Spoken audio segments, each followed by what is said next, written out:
Hello all, welcome to the video lecture series of VLSI Technology. Subject code is KEC 053 and here we are in lecture number 2. So in the previous lecture हम लोगों ने start किया था unit number 1 और जहां पे हमने बात की थी what do you mean by integrated circuit और how it will be classified कि इंटीग्रेटेड सर्किट को कैसे क्लासिफाई किया गया है. In this lecture, we will again see the further classification जो हमने last lecture में नहीं पढ़े थे, classification of integrated circuit again. Then we will discuss some features of integrated circuit and advantage and disadvantage of integrated circuits. जैसे कि मैंने last lecture ही बोला था, integrated circuit के ऊपर एक क्वेश्चन बहुत शॉर्ट बनता है किसी भी सेक्शन के अंदर. तो अब आपसे क्लासिफिकेशन पे क्वेश्चन आए या क्लासिफिकेशन के अंदर जो हमने आईसीज पढ़ी हैं उनमें डिफरेंस पूछ ले, लाइक हाइब्रिड और मोनोलिथिक में क्या डिफरेंस है, एनालॉग और डिजिटल में क्या डिफरेंस है, या अभी जो हम क्लासिफिकेशन पढ़ने वाले हैं based on complexity SSI MSI VLSI क्या होते हैं. तो कोई भी इंटरनली क्वेश्चन आपसे पुटअप हो सकता है. सो चलिए स्टार्ट करते हैं फर्दर क्लासिफिकेशन. सबसे पहले क्लासिफिकेशन से ही स्टार्ट करते हैं. Now, classification of ICs. तो जैसा कि मैंने लास्ट लेक्चर में भी आपको बताया there are 5 ways by which we can classify the integrated circuit: by application, that is analog and digital; by fabrication, hybrid and monolithic; on the basis of number of component, that is complexity, जिसमें हमने पढ़ा था SSI, MSI, LSI, then VLSI, then ultra large scale integration ULSI. तो ये सारे के सारे हमने लास्ट लेक्चर में कवर अप किए. नाउ इन दिस लेक्चर जो हम नेक्स्ट क्लासिफिकेशन की बात करेंगे that is by packing density and by technology. तो सबसे पहले by packing density. So what is packing density? अगर हम पैकिंग डेंसिटी को डिफाइन करते हैं तो packing density is defined as the number of elements contained in a unit area of the chip. ठीक है, कितने एलिमेंट हमारे पर्टिकुलर यूनिट एरिया के अंदर लगाए गए हैं, that is called the packing density. So packing density जितने नंबर ऑफ कैसे कैलकुलेट की जाती है? If Q is the scale of integration. अगर हम बोलते हैं Q is the scale of integration या Q मींस सपोज आपके 10 कंपोनेंट्स एक पर्टिकुलर लोकेशन पे लगाए जा रहे हैं इन पर्टिकुलर यूनिट एरिया, मतलब टोटल 10 कंपोनेंट्स हैं आपके इंटीग्रेशन के अंदर, then the factor P is equal to log Q gives me the packing density. That means अगर मैं इसका log बेस 10 कर दें तो यहाँ पे आंसर कितना हो जाएगा 1, यानी पैकिंग डेंसिटी क्या हो जाएगी 1. सो अगर एसएसआई टेक्नोलॉजी की हम बात करें, एसएसआई के अंदर स्मॉल स्केल इंटीग्रेशन के अंदर हमने लास्ट में पढ़ा था कि 1 से लेके 10 कंपोनेंट तक आपके अप्लाई किए जा सकते हैं, बट मैक्सिमम इज 10. तो अगर मैक्सिमम 10 है तो उस केस में पैकिंग डेंसिटी कितनी हो जाएगी 1. तो उसी बेस पे यहाँ पे पैकिंग डेंसिटी कैलकुलेट कर दी गई. Packing density will be less than और इक्वल टू 1. तो that is the based on the packing density, जहां पे मैं डिफाइन कर सकता हूं कि आईसी को पैकिंग डेंसिटी के बेस पे किस तरह से क्लासिफाई किया जा रहा है. That totally depends upon small मतलब स्केल ऑफ इंटीग्रेशन. अगर स्मॉल स्केल ऑफ इंटीग्रेशन है then this is packing density less than equal to 1. MSI है तो हमने वहां पे पढ़ा था 10 to 100, तो उसी तरह से आप इसका लॉग कर दीजिए तो this will 10 log 10 that is 1 और 100 log हो जाता है that is log of 100 that is 2. तो उसी बेस पे आपका पैकिंग डेंसिटी के बेस पे आईसी क्लासिफाई हो जाती है. If the packing density is 2 और 3 के बीच में है then it is called the large scale integration. Then if the packing density is greater than 3 then it is called the VLSI. Then if packing density is greater than 6 then for ULSI integration.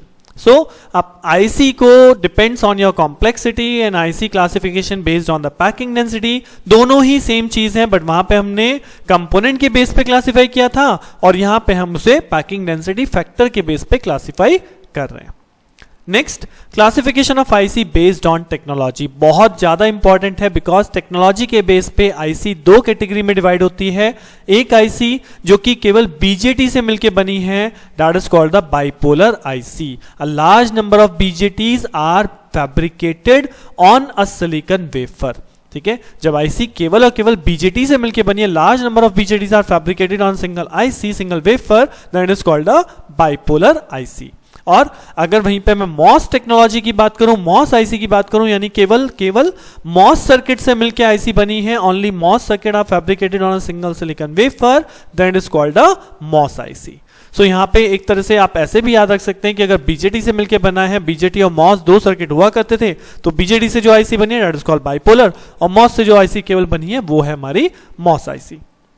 अब ये तो हो गई केवल एक general term कि आपके याद रखने के लिए, इसके अलावा इसमें डिफरेंस भी क्रिएट करने के लिए आ जाता है, तो that's why I have taken a separate slide for that differentiation.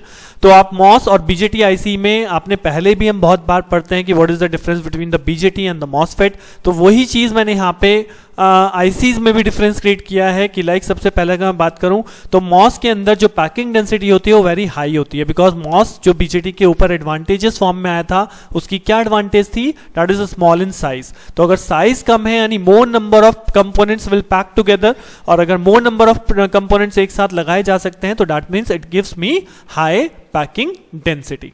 Next अगर मैं बीजेटी की बात करूं वहीं पे तो that is a low packing density. Next one low power dissipation. अगर मॉस आईसी के एडवांटेज की बात करें तो मॉस में होता है low power dissipation as compared to BJT, that is called high power dissipation. MOS का इनपुट इंपेडेंस हाई होता है एज कंपेयर टू बीजेटी।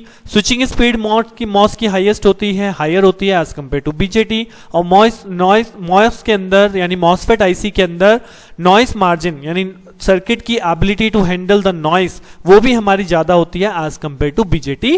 तो दैट्स वाई वही सेम वैल्यूज हमने यहाँ पे इन आईसीज के लिए लिख दी हैं, बिकॉज मॉस आईसी केवल मिलके बना है मॉस सर्किट से और बीजेटी आईसी मिलके बना है केवल और केवल बीजेटी से। तो जो बीजेटी की या मॉस की एडवांटेज ओवर बीजेटी है वही यहाँ पे मॉस आईसी के एडवांटेज ओवर बीजेटी आईसी हो जाएंगे।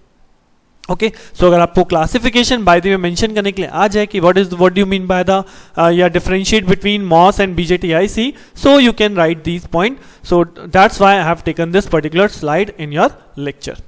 सो यहाँ पे हमारा क्लासिफिकेशन कंप्लीट होता है। हमने क्लासिफिकेशन को पांचों तरीके से पढ़ लिया, application, fabrication, complexity, packing density and technology. आपको क्वेश्चन होल भी बन सकता है, define the classification of IC, या इनबिल्ट क्वेश्चन मतलब इनसाइड ऑफ दीज टॉपिक भी क्वेश्चन पुट अप हो सकता है कि एनालॉग और मोनोलिथिक क्या होती है, एनालॉग आईसी क्या है, डिजिटल आईसी क्या है, हाइब्रिड आईसी क्या है, या आपकी बाइपोलर मॉस आईसी क्या है। आपको इनबिल्ट भी इन बिटवीन किसी से भी क्वेश्चन पुट अप हो सकता है।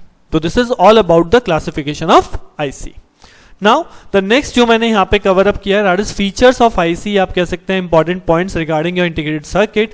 सो इंटीग्रेटेड सर्किट के पॉइंट्स मैंने यहाँ पे मेंशन किए हैं, जैसे कि सबसे पहला है an IC performs complex function whereas elementary device like transistor can perform same function only in combination with other component। like कि IC अपने आप में sufficient है कोई भी ऑपरेशन परफॉर्म करने के लिए, बट अकेला ट्रांजिस्टर शायद ऑपरेशन नहीं कर सकता because it needs signal, it needs some signal चाहिए, उसे कहीं ना कहीं से इनपुट चाहिए, उस इनपुट को वो एम्पलीफाई करना है। अगर फॉर एन एग्जांपल मैंने यहाँ पे लिखा है a single transistor can not amplify signal voltage, उसमें इनपुट आपने लगा दिया बट हो सकता है एक अकेला ट्रांजिस्टर उसे एम्पलीफाई ना कर सके, it requires additional components. But अगर वही कंपोनेंट्स मैं ट्रांजिस्टर के साथ लगा दूं और उसे एक पूरा का पूरा सर्किट पे बिल्डअप कर दूं, एक वेफर चिप पे बिल्डअप कर दूं, तो वो बन जाती है एक आईसी। तो मैं कह सकता हूं IC can perform the function of amplification, कि आईसी अपने आप में सफिशिएंट है to perform a particular function, कि आपने एक इनपुट दिया and you will get the output. Like operational amplifier, हमने ऑपरेशनल एम्पलीफायर करा, इट्स इनबिल्ट आईसी है, अपने आप में सफिशिएंट है, वो आपको एम्पलीफिकेशन प्रोवाइड कर देगा। Next, reliability and cost are not affected by an increase in functional complexity of ICs। यानी IC के बारे में बोला जाता है कि उसकी reliability और cost जो है नहीं इंक्रीज करनी चाहिए, बढ़नी नहीं चाहिए अगर मैं उसकी फंक्शनल कॉम्प्लेक्सिटी को इंक्रीज भी करूं। तो मतलब मैं चाहता हूं कि IC भी एक काम कर रही थी बट वो दूसरा काम भी करे, सो ऐसा करने से उसकी कॉस्ट में बहुत ज्यादा डिफरेंस नहीं आना चाहिए, उसकी रिलायबिलिटी बहुत ज्यादा इफेक्टेड नहीं होनी चाहिए। Then in an IC the adjacent components are spaced mostly 50 to 100 micrometer apart। केवल जो डिफरेंस होता है वो 50 से लेके 100 माइक्रोमीटर के बीच में आपका दो मतलब कंपोनेंट्स के बीच का जो डिफरेंस होता है वो इतना चलता है। अगर दूसरी बात करें कि an IC interconnection of individual elements and made through metallization, metallization जो आप आगे चल के पढ़ेंगे भी आपने मतलब यूनिट नंबर 5 में लास्ट टॉपिक है। तो मेटलाइजेशन इज बेसिकली कि हम आईसी के अंदर अगर मुझे एक कंपोनेंट को दूसरे कंपोनेंट से कनेक्ट करना है तो मुझे कोई सोल्डर नहीं करना होता, सोल्डरिंग या वायरिंग की जरूरत नहीं होती, वेल्डिंग नहीं करते हम लोग, हम एक पूरी की पूरी लेयर को जनरेट कर देते हैं, कंडक्टिव लेयर जो कि एल्यूमिनियम की होती है, जिसे हम बोलते हैं मेटलाइजेशन प्रोसेस। उस लेयर के थ्रू हम सारे के सारे कंपोनेंट्स को आपस में इंटरकनेक्ट करते हैं। तो that is the features of our IC.